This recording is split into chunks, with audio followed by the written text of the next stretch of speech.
Shalom, and welcome back to Supernatural Life. In today's video, we embark on a fascinating journey into biography and testimony of Prophet Emmanuel Makandiwa. Early life. Emmanuel Makandiwa, the prophet, was born on December 25, 1977. Emmanuel was raised in a Christian household, and after relocating to Musarabani in the Mashonaland Central Province, his family focused mostly on producing cotton, maize, and other commodities. As the oldest of 5 children, Emmanuel was taught how to farm by his father. From planting and crop management to mending their farming tractor, Emmanuel learned it all, and as he grew older, he took over as his father's right-hand man on their farm.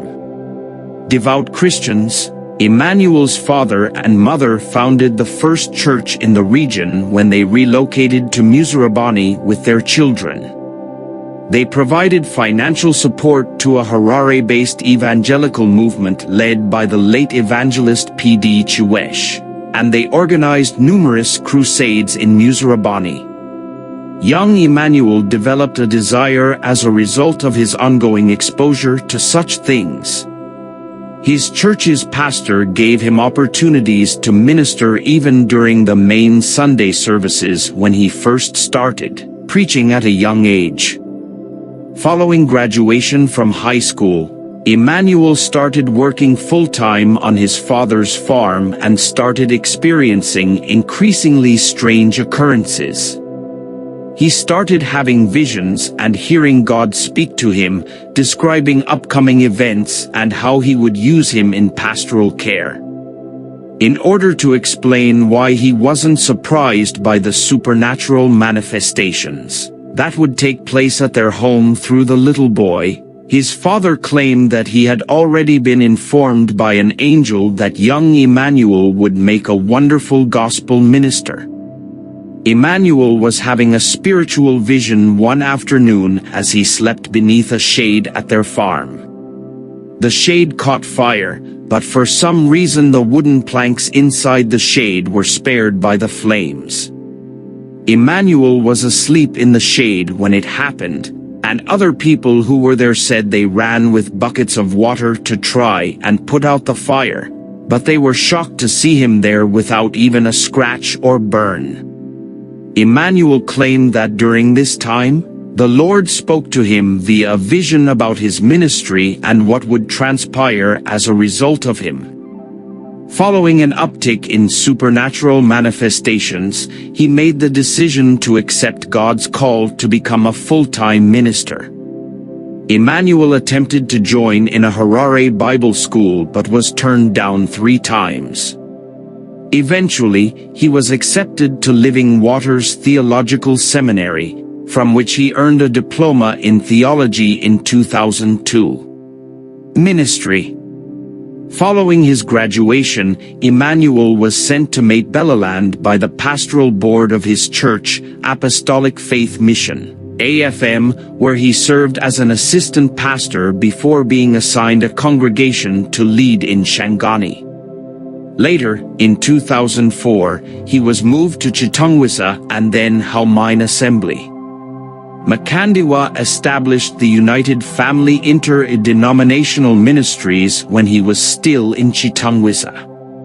He began by holding lunchtime meetings in the Harare Central Business District and then expanded to holding midweek services. Huge attendance forced the sessions to be relocated to State Lottery Hall, which has been converted into the Harare Town House, and attendance kept rising. His meetings were well attended by members of his church and others from other churches, and they frequently overflowed. They were forced to transfer to the Harare City Sports Center in search of a larger auditorium. As a result of the AFM board's disagreement with Makandiwa's arrangement, on a particular Sunday, members of the board showed up to the main service at the church that Emmanuel was pastoring, and gave him an ultimatum in front of everyone in the congregation. either shut down the interdenominational ministry or leave AFM. Then, during that very same service, Emmanuel Makandiwa made his position known and decided to maintain the interdenominational ministry. Tens of thousands of people attended the ceremony that marked the founding of the United Family International Church, U.F.I.C., in 2008 at the Harare City Sports Center. Since then, UFIC has grown into a mega-church with over 70,000 people attending the Sunday services. It has branches in almost every province in Zimbabwe, and it officially opened its first international branch in South Africa in 2014. Marriage. Just before beginning his full-time ministry as an ordained pastor, Emmanuel Makandiwa married Ruth Makawa.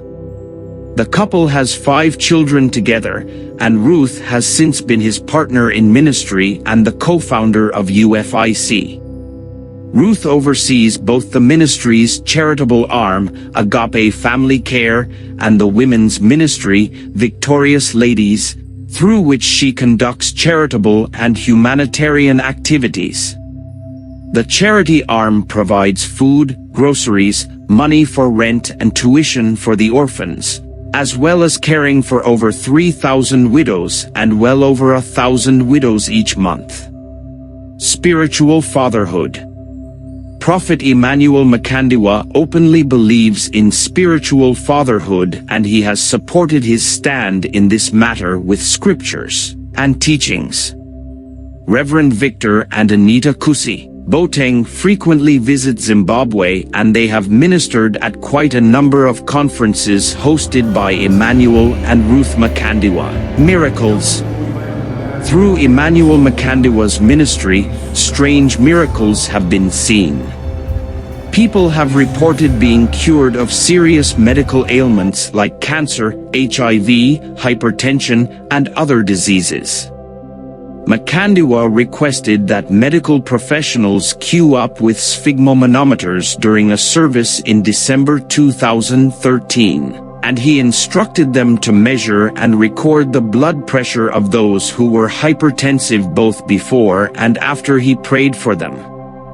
When their blood pressure was rechecked after Emmanuel had prayed for them, it was discovered that all of the individuals who had been diagnosed as hypertensive prior to prayer had seen considerable changes. Makandiwa is well recognized for his audacity in publicly praying for those with urgent needs. Televangelism. Emmanuel and Ruth Makandiwa launched a free-to-air Christian broadcasting network called Christ TV in September 2014. This channel covers the whole sub-Saharan and some parts of Europe.